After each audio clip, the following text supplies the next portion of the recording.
نہیں ہے،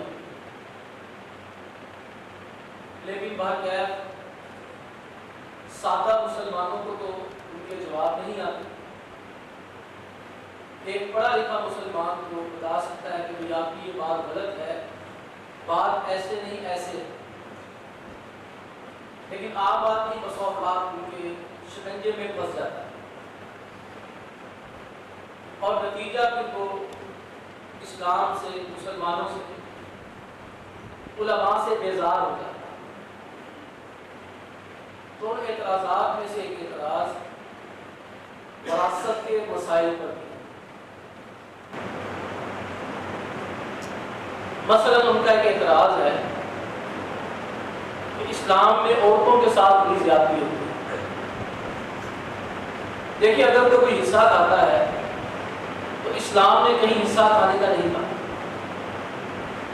وہ بڑے صغیر کا ایک مزاج ہے، جاہلیت ہے۔ ہمارے آباء و اجداد ہندوؤں سے مسلمان ہوئے، ان کے اندر بہت زیادہ چیزیں ہندوؤں جیسی رہیں، ان میں سے ایک کام بہنوں کا حصہ کھانا بھی ہے۔ یہ ہندو کھاتے تھے، مسلمان نہیں کھاتے۔ اول تو اسلام کا اس کے ساتھ کوئی تعلق ہے نہیں۔ ہاں یہ ہے کہ اسلام میں خواتین کا حصہ کم ہے۔ بندہ ایسے شخص سے پہلے پوچھے کہ جو عیسائی ہے یا یہودی ہے کہ تمہارے اندر تو سرے سے ہے ہی نہیں،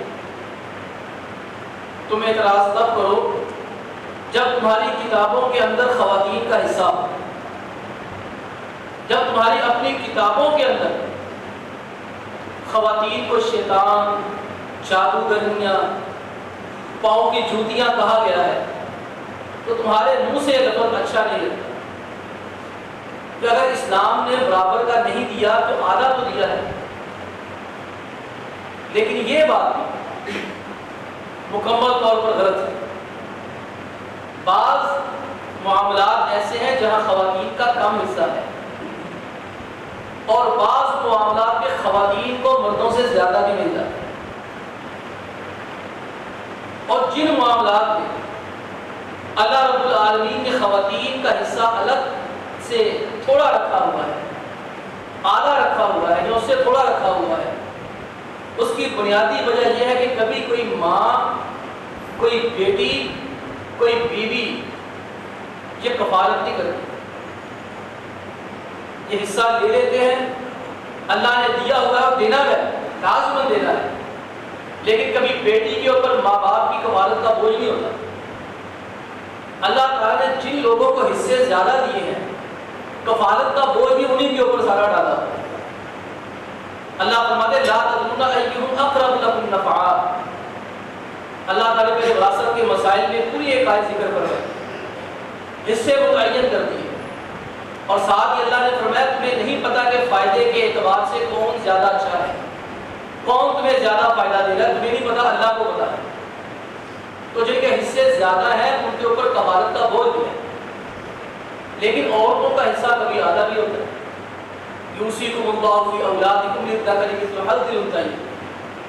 اللہ فرماتے اللہ تمہیں حکم کرتا ہے تمہاری اولاد کے اندر تمہاری وراثت کیسے تقسیم ہوگی، للذکر مثل حظ الانثیین۔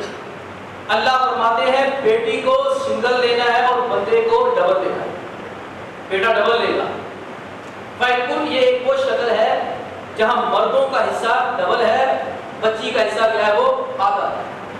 اسی آیت کا اگلا ٹکڑا دیکھیں، فَإِن كُنَّ نِسَاءً فَوْقَ اثْنَتَيْنِ فَلَهُمَا الثُّلُثَانِ مِمَّا تَرَكَ فَلَهُنَّ الثُّلُثُ مِمَّا تَرَكَ۔ اللہ فرماتے ہیں اگر بیٹیاں دو ہیں یا دو سے زیادہ ہے، بیٹا ہے ہی کوئی نہیں، تو پھر تمہاری جتنی بھی وراثت ہے اس کا 66% حصہ تمہاری بیٹیوں کو مل جائے گا۔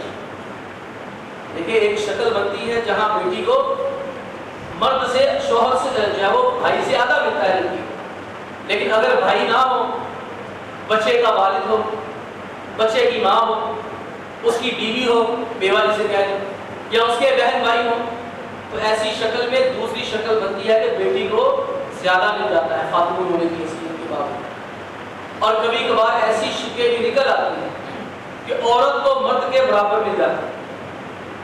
وہ آیت کلالہ ہے سورۃ نساء کی آخری آیت، اس کی تفسیر کا یہاں وقت نہیں، میں صرف اشارہ کرتا ہوں، جس نے دیکھنا وہاں جا کے دیکھنا۔ وہاں ایک ایسی کیفیت بھی پیدا ہو جاتی ہے، اگر کسی انسان کا کوئی بیٹا بھی نہیں ہے، ماں باپ بھی نہیں ہے، اس کے سگے بھائی ہیں، سوتیلی بہنیں ساتھ ہیں، کسی چکر کے اندر جا کے اس سے ایسا بنتا ہے دونوں کو برابر برابر مل جاتا ہے۔ اور کئی شکلیں تو ایسی ہیں، اگر انسان اکیلا مر جاتا ہے، اس کی ایک ہی بیٹی ہے، ایک اس کی بیوہ ہے، ماں باپ یا بہن بھائی ہیں، یہاں بیٹی کو مردوں سے زیادہ نہیں جاتا۔ یعنی اول تو یہ بات سمجھ لیں، اعتراض ہی غلط ہے کہ ان لوگوں کی کتابوں کے اندر خاتون کا سرے سے حصہ ہی نہیں ہے۔ پھر ہمارے اوپر یہ اعتراض کرنا کہ عورت کو سنگل ملتا ہے، مرد کو ڈبل ملتا ہے، او بھائی چار کیفیتیں ہیں، کبھی عورت کو سنگل ملتا ہے، مرد کو ڈبل ملتا ہے، کبھی عورت کو زیادہ مل جاتا ہے، مرد کو کم مل جاتا ہے، اور کہیں پر مل ہی عورت کو جاتا ہے، مرد کو ملتا ہے کچھ نہیں۔ تو اس ضمن کے اندر پہلی بات تو ہمارے ذہن نشین یہ ہونی چاہیے کہ ہمارا جو نظام وراثت ہے، ایسا اچھا نظام وراثت کسی کے پاس نہیں۔ اگر کوئی کوتاہی ہے، کوئی کمی ہے، کوئی سستی ہے، ظلم یا زیادتی ہے، یہ میرے اور آپ کے اندر ہے، اسلام کے اندر نہیں۔ اگر کوئی داڑھی والا پہلی صف کا نمازی ہو، مسجدوں کے متولی ہوں، مدارس کے معتمم ہوں، بڑے بڑے ٹھیکیدار اسلام کے ہوں، اگر وہ بہنوں کا حصہ کھا جاتے ہیں، اس میں اسلام کا کوئی مسئلہ نہیں ہے۔ اسلام اس کا کوئی اس کے ساتھ تعلق نہیں ہے، اس نے بیروق بنایا ہوا ہے مسلمانوں کو لوگوں کو دھوکہ دینے کے لیے، فراڈ کرنے کے لیے۔ اسلام کے سے قتل کوئی تعلق نہیں ہے، یعنی اسلام غلط نہیں ہو سکتا، مسلمان غلط ہو سکتا۔ تو یاد ہے اس تمہید کے بعد چار مسئلے اور ذکر کریں گے۔ ایک ہمارے ہاں مسئلہ یہ ہے کہ بہن اپنا حصہ گفٹ کر دیتی ہے، اس کے اوپر ہم بات کر چکے ایک پہلو پر کہ اول تو بہنوں کے ہاتھ میں سارا کچھ دیا ہے، پھر دیکھیں کوئی دیتا ہے کہ نہیں۔ بھائی کسی نے کسی بندے سے لاکھ روپیہ لینا ہوگا، چلے فرض کرے میں نے لینا، میں جا کر اچھا یار 75 تو پھاڑ لیا، 25 اشرف مشتر سے 25 کر دوں۔ ایک بندے کے میں پیسے نہیں دے رہا، اسے میں جا کر کیا کہوں کہ لاکھ میں نے تمہارا دینا تھا 75 لے لو، یہ 25 کی تمہاری اشرا و بشرا کی پرچی کٹ گئی ہے، اور انہیں ٹھیک ہے 75 پہ آ گئے۔ یہ جائز نہیں ہے، حرام ہے۔ جائز طریقہ کیا ہے؟ اس کے ہاتھ میں سارے پیسے پکڑاؤ اور پکڑا کر وہاں سے چل دو، پھر کچھ دنوں کے بعد اسے جا کر کہو ہاں بھائی مسجد کے لیے تعاون چاہیے، آپ کا دل کرے گا؟ بھائیو جب ہاتھ میں پیسہ نہیں نہ ہوتا اس وقت کیفیت اور ہوتی، جب بندے کے پیسے نیچے لگ جاتے ہیں، دب جاتے ہیں، مر جاتے ہیں، وہ کہتے ہیں باغتے چھوڑ کی لنگوٹی سے، وہ کہتا کچھ تو آ جائے، روپے میں سے 54 آ جائے، 98 آ جائے، 3 آنے آ جائے، 12 14 آنے، 16 نہ آنے۔ یہ پہلا طریقہ تو یہ ہے کہ بہن کے ہاتھ میں چیز پکڑائی جائے، اس کے ہاتھ میں دیا جائے، اس کے بعد اس کو اشاروں میں بھی نہ کہا جائے کہ ہمیں دے دو، اس کی مرضی ہو تو وہ دے دے، نہ ہو تو نہ دے۔ لیکن یہاں تصویر کا جو دوسرا رخ میں آپ کو دکھانا چاہتا ہوں، ایک ہے ہمارا شرعی مسئلہ، ایک ہے معاشرتی مسئلہ۔ اب بہن اپنا حصہ معاف کر سکتی ہے، اس میں کوئی گواہ نہیں ہے، لیکن آپ ایمانداری سے سوچیں، آپ کی بیوی، میری بیوی آپ کے دروازے سے کہہ دے میں اپنا معاملہ حساب معاف کر رہی ہیں، آپ انشاءاللہ تعالیٰ آگے سے ریئیکٹ نہیں کریں گے، اچھا ٹھیک ہے تیری چیز سی تو کرتا، چل تیری مرضی۔ لیکن ایک دفعہ بیوی کو جا کے یہ کہہ کے دیکھنا میں اپنا معاملہ اپنا حساب معاف کرتا، پھر دیکھو کرم دے دیجیے ہے تو ہم اپنے بچے کا کوئی خیال نہیں، تسی اپنے بھڑا بھراؤں میں آئے تو لیکن یہ فرق دیکھے تھوڑا سا، اسے کہتے ہیں دو قومی نظریہ۔ یہ دیکھیں پہلے یہ ہمارا ایک شرعی مسئلہ ہے، اگر میں ہونا تو میں اپنے بہن بھائیوں کو جو مرضی دیتا پیوں، میری بیگم نہیں مجھ سے پوچھ سکتی، میری بیگم کا جو مال ہے وہ اپنے بہن بھائیوں کو جو مرضی دیتی پھرے، میں اس سے شرعی طور پر نہیں پوچھ سکتا، لیکن شریعت کے ساتھ ساتھ اپنے معاشرتی مسائل میں حل کرتا۔ ایسا شرعی مسئلہ اگر اس کے اوپر عمل کرنے سے گھر میں ڈانس ہوتا چلتا ہے تو میری گزارش یہی اپنے گھریلو حالات کو سامنے رکھیں۔ میں نے پچھلے جمعے بھی کہا تھا، اس جمعے بھی عرض کر رہا ہوں، یہ میرے ذاتی نظریات ہیں، قرآن و سنت کی روشنی میں جو میں نے تھوڑا بہت سمجھا اور لوگوں کے مسائل سمجھ کے جو مجھے سمجھ آئی ہے، جو ان کو بتایا ہے وہ آپ کے گوش گزار کر رہا ہوں. میں نہیں کہتا کہ آپ ساری میری باتیں مانیں، اور میں یہ بھی نہیں کہتا کہ ساری باتیں صحیح ہو سکتی ہیں، لیکن آپ اس کے اوپر غور و فکر کر سکتے ہیں. اگر آپ کو قرآن و سنت کے مطابق میری باتیں لگتی ہیں تو آپ عمل کر لیں. اگر قرآن و سنت کے مطابق میری باتیں عمل نہیں صحیح ہے تو میری کسی بات کی کوئی حیثیت نہیں، وہ غلط، وہ میری اپنی جو ہے وہ ذاتی غلطی ہے، لیکن آپ کو دعوت فکر دینا میرا فرض بنتا ہے. ہم کہتے ہیں شرعی مسئلے کے ساتھ ساتھ یہ ایک معاشرتی مسئلہ ہے. بہن اپنا حصہ معاف کرنے سے پہلے یہ نہ دیکھے کہ میرا بھائی کمزور ہے، یہ نہ دیکھے میرے بھتیجے اور بھانجے فطر کی چیزیں ہیں. خاتون کو اپنے بھتیجے بھانجے بہت پیارے لگتے ہیں. اس طرح شوہر ہے، مرد ہے، اسے اپنے بھتیجے بھانجے بہت پیارے لگتے ہیں، فطری چیز ہے. عورت جب دے گی اپنے بھتیجے بھانجے کو 200 500 بھی دے دے گی، لیکن اپنے شوہر کے بھتیجے بھانجے کو 10 20 روپے دے کے ڈرا دے گی. لیکن اگر مرد کا بھی یہی حال ہے، اگر اپنے بھتیجے بھانجوں کو دے گا وہ 200 500 کو بنا دے گا، لیکن اگر خاتون کے بھتیجے بھانجوں کو دینے کی باری آئے گی 10 20 روپے دے کے ڈرا دے گی. یہ محبتیں منع نہیں ہے، لیکن یہ محبتیں جو ہیں آپ کی اولاد کے اوپر غالب نہیں آنی چاہیے. یہ چیز ہمیشہ یاد رکھیں. آپ کی اولاد آپ کی پہلی ترجیح ہے، میری اولاد میری پہلی ترجیح ہے. بھتیجے بھانجے یہ دوسرے نمبر پہ آتے ہیں، سیکنڈ آپشن ہے. اصل آپشن میری اولاد، آپ کی اولاد ہے. میں ایسا فیصلہ کرنے سے پہلے اپنی بیوی سے مشورہ کروں. میری بیوی اپنا حصہ معاف کرنے سے پہلے مجھ سے مشورہ کرے، مجھے آ کر اعتماد ملے، ہماری بھی اعتماد، ہمیں اعتماد ملے، ہم بھی ان کو اعتماد ملے. میں نہیں کہتا کہ سارا کوڑا انہوں نے چڑھا دینا ہے، ہم نے بھی ان کو اعتماد میں لینا ہے، وہ ہمیں اعتماد ملے. فیصلہ نہ سنائیں، بیٹھیں مشورہ کریں. اگر تو میں سمجھتا ہوں حالات بہت اچھے جا رہے ہیں، ان کے واقعات مالی حالات خراب ہیں، پھر بیوی کو شوہر کو چاہیے دل بڑا کرے اور بڑا دل کر کے کوئی بات نہیں، تمہاری چیز ہے، تم نے جو بہتر سمجھا ہے تم نے کر لیا ہے. لیکن اگر اپنے حالات کشیدہ ہوں، بھتیجے بھانجوں کا دیکھیں، جو خاتون یا جو مرد اپنی اولاد سے زیادہ بھتیجے بھانجوں کو فوقیت دیتے ہیں، ان کی اولاد بڑے ہو کر خدمت کوئی نہیں کرتی اور ان کو حق بھی نہیں بنتا کہ خدمت کا کریں. ٹھیک ہے نا، اس سے جا کے خدمتیں کروا لیں. جن کو اپنی ساری کمائیاں دلانی ہیں، جن کو اپنی وراثتیں دینی ہیں، اب جائیں کھائیں کمائی ان کی جا کر. اب اس سے کس حساب سے کمائی کھانے کے لیے آ گئے ہیں؟ اس کا حصہ کاٹ کاٹ کے تم اسے لیتے رہے ہو. آج تم بڑے ابو اور امی بن کے آ گئے ہو. اس وقت تمہارا ابو امی کہاں تھا جب تم انہیں بیچارے کے حقوق کاٹ کاٹ کر اپنے بچوں کی حق طلبی کر کے اس گھر کے اندر چیزیں ڈلیور کر رہے تھے؟ یعنی احسان کرنا اپنا نہیں ہے، لیکن اس طریقے سے کریں آپ کی نجی زندگی متاثر نہ ہو. شوہر اور بیوی اتفاق رائے سے کام کریں. پھر بھی میں یہ کہتا ہوں پاور خاتون کے پاس ہے، بیوی کے پاس ہے، لیکن وہ اس طرح کا کوئی فیصلہ نہ کرے اس کا گھر تباہ ہو جائے، اس کے گھر کے اندر لڑائی جھگڑا ہو جائے. وہ باہمی مشاورت کے ساتھ چلے، باہمی مشاورت سے چلنے کے بعد اتفاقی رائے کے ساتھ کوئی فیصلہ کرے. اور اگلا مسئلہ جو ہمارا آج کا ہے،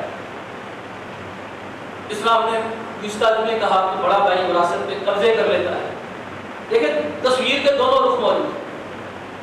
کبھی کبھار بڑا بھائی جو ہوتا ہے وہ سب کچھ ہی ہڑپ کر جاتا ہے، لیکن بعض اللہ کے بڑے بڑی بھی ہوتے ہیں، وہ اپنے چھوٹے بھائیوں کو سٹینڈ کرتے ہیں. مثلا ہوتا کیا ہمارے معاشرے میں، باپ ہوتا ہے، فرض کریں 4 بچے ہیں اس کے، 5 سے جتنی بھی بیٹے ہیں اس کے، اب وہ دکان کر لیتا ہے. اب اسے دکان پہ ہیلپر کی ضرورت پڑ جاتی ہے، مزدور کی ضرورت پڑتی ہے. اب اس کے پاس تنخواہ دینے کے پیسے نہیں. اب وہ کیا کرتا کیا ہے، اب چھوٹے کو تو 2 3 سال کے ان کو تو لے کے جان سکتا دکان پہ، کوئی 5 سال کا کوئی 6 سال کا. اس بیچارے نیا مڈل کیا ہوتا ہے، میچور کی ہوتی ہے، 15 14 سال کا ہوتا ہے. کہتا چل پتر تو کتنا دکان دے جائے. اب یہ فرق کرتا ہے، اس کی وراثت اور دوسرے بھائیوں کی وراثت برابر نہیں ہونی چاہیے. آپ خود غور کریں جو میں آگے جا کے کہہ رہا ہوں کہ یہ بھائی جو 14-15 سال کی عمر میں نہ بچپن دیکھا نہ جوانی دیکھی، پہلے جو ہے وہ باپ کے ساتھ مل کے خوب کام کیا، دن رات محنت کی. اور آپ بھی جانتے ہیں جب آپ کو ہونا تو یہ چاہیے، جو حضرات آتے ہیں ان کو میں یہی کہتا ہوں اپنے اس بچے کی نہ تنخواہ مقرر کرو. اصول تو یہ ہے جس بچے کو شروع میں دکان پہ لگایا ہے، کاروبار کے ساتھ لگایا ہے نا، اس کا ایک اکاؤنٹ کھلوا کر اس کی تنخواہ مقرر کر دی جائے. اس کام کی جتنی تنخواہ ہوتی ہے نا اس سے وہ دے ہر نہیں. لیکن ظاہری بات ہے اگر تنخواہ دینے کے پیسے ہوں تو ابو جی ملازم نہ رکھیں. اس کو رکھا کس لیے تھا دکان پہ کہ ہمارے پاس تنخواہ دینے کے پیسے نہیں ہیں تو بیٹا تم گھر کے بندے ہو, میں نے بظاہر باہر آنا جانا ہوتا ہے, کسی کے اوپر اعتماد بھی نہیں جلدی ہوتا ہے, کل پتر کو دکان دے جاتا ہے. اب وہ واقعات دکان پہ بیٹھتا ہے, ایمانداری کے ساتھ بیٹھتا ہے, لگن کے ساتھ بیٹھتا ہے, شادیاں ہوئی نہیں ہوتی, خواتین باہر سے آئی نہیں ہوتی, اب ان کا وہ اسٹرگل پیریڈ ہوتا ہے. اب یہ بیچارہ رات کو 1 بجے دکان بند کر رہا ہے, صبح 8 بجے دکان کھول رہا ہے, باپ آرام سے گرائیاں کر رہا ہے, یہ دکان پہ غلے پہ بیٹھا ہے, باپ غلے پہ بیٹھا ہے, یہ گرائیاں کر رہا ہے, اپنی اشتہار بازی کر رہا ہے, پیبلسٹی کر رہا ہے, پورے پاکستان میں بیچارہ چکر لگا رہا ہے, 2 3 ہفتے گھر سے باہر رہ کے آتا ہے. اب ہوتا کیا ہے, کاروبار بڑھتا جا رہا ہے, بڑھتا جا رہا ہے, بڑھتا جا رہا ہے, بندہ ہو گیا. اب یہاں پر ہم غور کریں, جب تقسیم ہوتی ہے تو ہر بندہ برابری کا دعوے دار بنتا ہے, ہر بندہ برابری کا دعویٰ ہے. اب یہاں پر بہتر یہی محسوس ہوتا ہے بھائیوں کہ اس بچے کو کچھ زیادہ ملنا چاہیے, جس نے اپنی جوانی گال لی, اپنی شادی دیر سے کی اور شادی سادگی سے کی, بہن بھائیوں کی شادیاں پروٹوکول سے کی, ہر بھائی کو ہر بہن کو گاڑیاں بھی لے کے دی, ہر بہن بھائی کو اعلیٰ سے اعلیٰ چیزیں بھی مہیا کرتا رہا. اب یہ تو انصاف کی بات نہیں ہے نا کہ آپ جو ہے جب دینے کی باری آئے اسے برابر تقسیم کر دے. نہیں میرے بھائیو, ایسا نہ کیا جائے گا.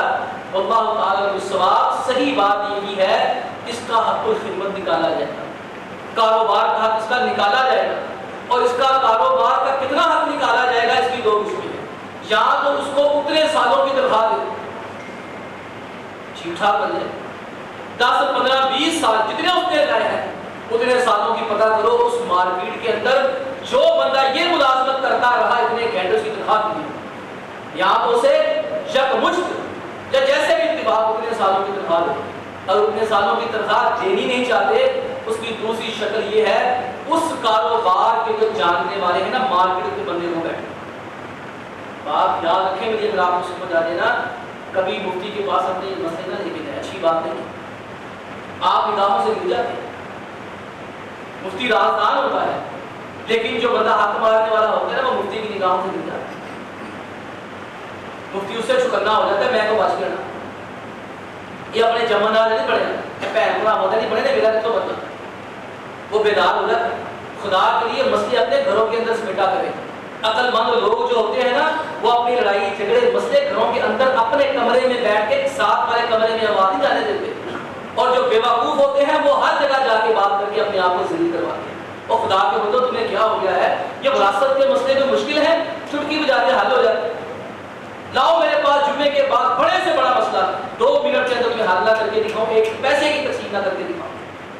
بات یہ ہے خدا کے لیے اپنے گھروں کے اندر رکھیں, وہاں بیٹھیں, ایک دوسرے کی محنت کو تسلیم کریں, ایک دوسرے کے حق کو تسلیم کریں, ایک دوسرے کی خدمت کو تسلیم کریں, اور کھلے دل کے ساتھ یہ تسلیم کریں. ہاں جب ہمارا برا وقت تھا یہ بات کا دست و باز ہو گیا.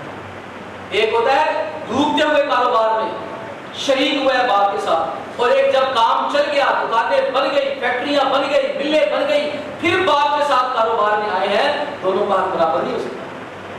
اس لیے دل بڑا کریں, اس بھائی کو یا تو اتنے سالوں کی ملازمت کے پیسے دیں, یا اس بھائی کو مارکیٹ بیٹھے تاجر. دیکھیں ہمیں نہیں پتا کہ آپ, میں مسئلے دھیان کر سکتا ہوں, کاروبار ہماری سوچ سے بالا تر ہے, آپ بہتر جانتے ہیں ہر کاروبار میں کتنا پرسنٹیج ہوتا ہے, منافع کتنا ہوتا ہے. کسی کاروبار میں پیسے زیادہ لگتے ہیں, منافع کم ہوتا ہے. کسی کاروبار میں پیسے تھوڑے لگتے ہیں, محنت زیادہ ہوتی ہے, محنت کا معاوضہ زیادہ ہوتا ہے. تو پھر کاروباری حضرات جو کمیٹیاں جو گروپ بنائے ہوئے, صدر ہے, نائب صدر ہے, ان کو بٹھائیں, ایمانداری کے ساتھ مل کے فیصلہ کر لیں, اس کو زیادہ دینا چاہیے. اور ایسے ہی ایک اور مسئلہ, والدین ہیں جذبات میں آ کے غلط تقسیم کر رہے ہیں.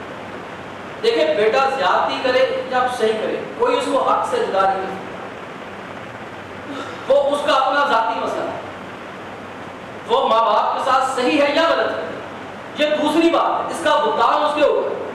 لیکن ہم اسے کس بنیاد پر آپ نہیں کر سکتے. جہاں تک میری معلومات ہے, فیس بک کی معلومات ہے, ویسے ابھی تک جو میرے پاس آئین پاکستان ہے اس کے اندر مجھے یہ چیز نہیں ملی لیکن جو میں نے فیس بک کی معلومات ہے وہ بتا دیتا ہوں، وہ غلطی ہوتی ہے عام طور پر، کبھی کبھار صحیح ہوتی ہے۔ اب گورنمنٹ نے آگ نامہ بھی ختم کر دیا، پھر کہتے ہیں پتر ساڑھے خلاف عدالت چلے گیا، اور کتنے جاتے جاؤ عدالت میں، حق نہیں لینا بھائی۔ انہیں حق کھاتے ہوئے شرم نہیں آتی، اور خدا کے بندے تجھے حق مانگتے شرم آ گئی ہے، کمال نہیں ہو گیا؟ جو حق کھا رہا ہے اسے شرم نہیں آ رہا، اور جس کا حق ہے وہ مانگتے ہوئے شرما رہا۔ اب ہوتا کیا ہے، والدین غصے میں کر لیتے ہیں، یا کوئی فراڈ کے ساتھ دھوکے لگا لیتے ہیں۔ یہاں پر تو ایسے بھی کیسز سننے کو ملے ہیں کہ لوگوں نے مرے ہوئے کے کاغذوں پہ دھوکے لگوا لیے۔ پیچھے ایک ویڈیو دیکھنے کو ملی ہے، قبر سے مردہ نکال کے اس کے دھوکے لگوائے۔ ایک ویڈیو دیکھی ہے کہ وہ مرد مرا پڑا ہوا ہے اور ڈاکٹروں نے اس کو ایمبولینس میں ڈال دیا ہے، وارث بھاگے آئے ہیں، انگوٹھے لگوا رہے ہیں مرے ہوئے۔ اس لیے شریعت کے اندر حالت مرگ کے اندر کوئی وصیت قابل قبول نہیں، اطلاق ہی نہیں ہوتی۔ بندہ مرنے کے قریب ہو، بیوی کو طلاق دے، طلاق ہی کوئی نہیں ہوتی۔ نکاح کرے، نکاح ہی کوئی نہیں ہوتا۔ کہ بعض لوگ بیگمات کو حق سے معلوم کرنے کے لیے مرنے سے پہلے طلاق دے دیتے ہیں، کوئی حیثیت نہیں۔ طلاق ہو بھی جائے، حق کے وراثت اس کو مل جائے۔ بعض لوگ کیا کرتے ہیں، جان بوجھ کے شادی کرتے ہیں، آخری ایام میں اپنے بچوں کو حقوق سے محروم کرنے کے لیے شادی کر رہے، لیکن وراثت کا حق نہیں جا سکتا۔ یہ آپ کے کہنے سے، میرے کہنے سے کچھ نہیں ہونا۔ فریضۃ من اللہ، اللہ نے 5 نمازیں فرض کر دی ہیں۔ اب میرے ابو اور امی کے کہنے سے 4 نہیں ہو سکتی، آپ کے امی ابو کے کہنے سے 6 نہیں ہو سکتی۔ اللہ نے حج ایک ہی فرض کیا ہے، معاف نہیں ہو سکتا۔ شریعت کے اندر دخل اندازی نہیں ہو سکتی۔ اللہ فرماتے ہیں فریضۃ من اللہ، یہ وراثت میں نے فرض کی ہے، اسے کوئی بدل نہیں سکتا، بالکل قطع نہیں بدلا جا سکتا۔ اب یہ غلط تقسیم ہو گئی ہے، ماں باپ چلے گئے ہیں کہ بس یہ امی ابو کر کے ایسے ہی کر سکتے۔ اب اس کے اندر کئی پہلو نکل آتے ہیں، کئی مسئلے نکل آتے ہیں۔ مثال کے طور پر ان میں سے ایک بھائی کو اللہ کا خوف آ جاتا ہے، کوئی بات پہلے رہتی یار کچھ نہ دیا جائے، سارا کچھ مڑیا نہ اللہ کا۔ کوئی ایک اللہ کا ولی ہوتا ہے، اللہ کا بندہ ہوتا ہے، اب اس کو آتا ہے اللہ کا ڈر، وہ گناہ میں ہی کرا، کیا کرے؟ سب سے پہلے تو وہ اعلان کرے کہ میرا اپنے ماں باپ کی غلط وصیت کے ساتھ کوئی تعلق نہیں۔ اللہ کے بندو، ماں باپ نے اپنے لیے جہنم لے لی، تم بھی اپنے لیے جہنم لے لو۔ کیا ماں باپ کے دینے سے وہ جائز ہو جاتی ہے چیز؟ ایک صحابی نے غلام دیا تھا نا اپنے ایک بیٹے کو، تو آپ نے سامنے واپس کروایا تھا کہ نہیں کروایا تھا؟ صحابی فرمایا اور بھی پوتنے دے گئے؟ کہتے ہاں جی۔ خدمتہ سارے کو کرانی ہے، ایک کو کرانی ہے؟ سارے کو کروانی ہے۔ میں وہ چیز بھی سب کو برابر نہیں، گواہ بن جائے گی۔ میں ظلم سے گواہیاں میں نہیں دیتا، میں نبی ہوں، ظالم نہیں، تمہارے ظلم کی میں گواہیاں دیتا ہوں، بچوں کو حق مار کے دوسرے کو دے دے۔ اب یہاں پر جو ہے وہ بہن بھائیوں کو اللہ سے ڈرنا، ماں باپ کو چلے گئے، اب ان کی قبر کو جو گھڑا ہے اسے جنت کا ٹکڑا بناؤ، ان کے ساتھ خیر کا ہی یہی ہے۔ اپنی کڑی بنو دے دے، یہ اپنی آیت بنو دے دے، یہ اپنی آیت بڑی پیاری ہے، اپنی کڑی بڑی پیاری، اپنی جتی بڑی پیاری، یہ پورا سکون بڑا پیارا ہے، یہ ماں کا ٹھڈو جب آؤ نہیں پیارا، وہ حق ماری کرنا۔ گھڑی کی کیا حیثیت ہے، ٹوپی کی کیا حیثیت ہے؟ کتنے لوگوں نے باپ کی چیزیں سنبھال کے رکھی ہوئی ہیں، تو بھائی تیرے باپ کا بیٹا نہیں، وہ کسی اور کا ہے، بہن تیرے باپ کی نہیں، وہ کسی اور کی ہے۔ جس پیٹ میں تو مہینے 9 مہینے رہا اسی میں تیرا یہ باپ اور تیری بہن، جس پیٹ سے تو 9 مہینے کے بعد نکلا انہیں میں سے وہ نہیں۔ گھڑی کے وقت تجھے امی ابو کی بڑی یاد، امی کی گھڑی دیکھ کے رو پڑتا ہے، امی کی یاد آئے تو رو پڑتا ہے، کہ پیو پوتا جمیا دیکھ کے تو کوئی روانی آتا ہے۔ ایڈا ڈرامے باز بدماش رہتا ہے، یہاں بیٹھو، انصاف کرو، ماں باپ کی اس وصیت پہ قطع عمل نہ کرو، ان کی بھی دنیا آخرت سنوارو، اپنی بھی آخرت سنوارو۔ اللہ کے بندو، اللہ کے پیغمبر علیہ السلام نے من قطع میراثا وارثہ قطع اللہ میراثہ من الجنۃ یوم القیامہ، حدیث ضعیف ہے۔ اللہ کی طرف فرماتے ہیں جو بندہ اپنے کسی وارث کو حق وراثت سے محروم کرے گا، اللہ جنت میں اس کا حصہ جنت قیامت کے دن اللہ اس کو جنت سے محروم کرے گا۔ تھوڑی سی دنیا کے لیے جنت سے معلومی برداشت کرنے کے اللہ۔